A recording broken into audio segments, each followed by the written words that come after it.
Hi students, welcome back. Let's continue with the CORBA, that is a Common Object Request Broker architecture. In this video, I want to explain you the architecture of the CORBA. Actually, let's take any one of the language. Like I said, the CORBA can be written in C, C++, COBOL and the Java. So if you take that CORBA, it has two systems, okay? So where the two objects which are communicated which are of heterogeneous type. So this technology is to communicate two objects which are of heterogeneous type. Let me take the two systems. One is the client and another is the server.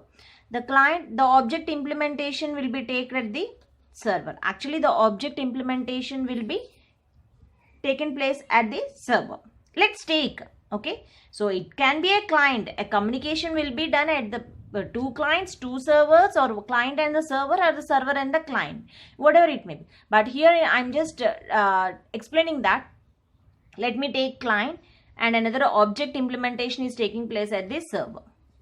So the client is having their interface repository, dynamic means client side interface repository, dynamic invocation, ideal stubs, ORB interfaces, and object implementation is a static ideal skeleton, dynamic skeleton, object adapter, implementation repository, and all these two systems are connected with a ORB core. So this ORB core is present in between the client and the object implementation. So the client is requesting through dynamic invocation or sending the ideal steps, and this is a ORB interface which is connected to the ORB core. This interface, this is an interface between the object implementation and the client. And here, whatever the message that is requesting will be sent to the ORB core to object adapters, static ideal skeletons, and dynamic skeletons. Okay, and everything will be sent to the request is sent to the object implementation. Now the object implementation is sending the reply to ORB interface. Okay, so and this will be sent to the with the help of this ORB code, that message will be passed to the stubs, dynamic innovation, and sends to the interface repository. This interface repository sends that message to the objects, distributed that objects to the client. So here this is an implementation repository which is help to the object implementation and to the object adapter. So this is general ORB architecture.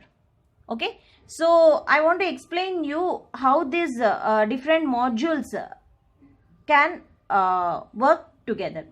Okay. So let me explain you the dynamic invocation, ideal steps, ORB interface in clearly. So in this video, let me explain you some of the parts in the CORBA architecture, and in the next video, I'll explain the remaining parts. Okay. So let me explain you the ORB interface. ORB. So what is this ORB? ORB is the object request broker. So the object request broker, what is the use of this ORB? It gives a communication infrastructure that is capable of relaying object requests across a distributed platform. So that it is saying. So here it is a request is sending to the ORB. The client is sending this request to the ORB core. So this ORB core gives a communication between the object implementation and the client. Okay, and which is a communication infrastructure. It is acting as a communication infrastructure that is capable of relaying object requests across the distributed platform. And here the client calls this is a client. The client calls the object implementation through interface. Did you see here? This is an interface. The client requesting the objects through the ORB interface provided by the ORB.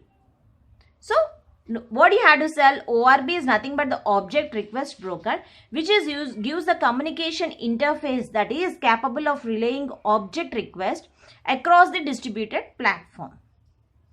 So here the client calls the object implementation. So this is the client. This client calls the object implementation. It is asking the object implementation through ORB interface, which is developed by the ORB core.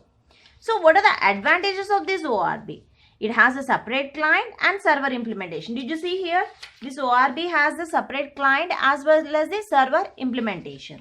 And both the separate client and server from underlying communication infrastructure and protocol stack, and so replicable with migration from one implementation to the another implementation. So these are the advantages of the ORB.